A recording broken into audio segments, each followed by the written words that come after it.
أتاك حديث الغاشية وجوه يومئذ خاشعة عاملة ناصبة تصلى نارا حامية تسقى من عين آنية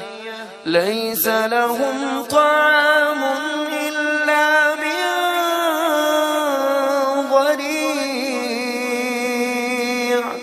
لا يسمن ولا يغني من جوع وجوه يومئذ ناعمة لسعيها راضية في جنة عالية لا تسمع فيها لاغية فيها عين جارية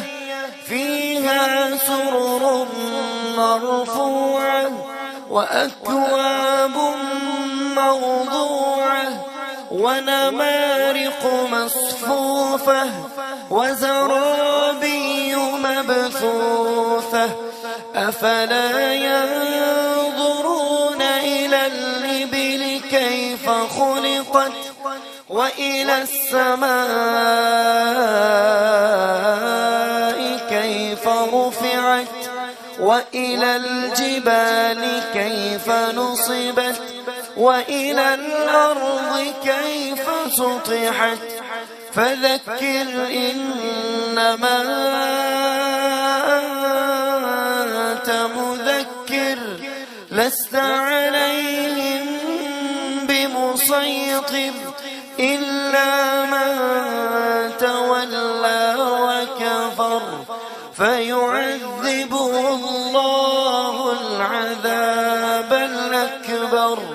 إن إلينا إيابهم ثم إن علينا حسابهم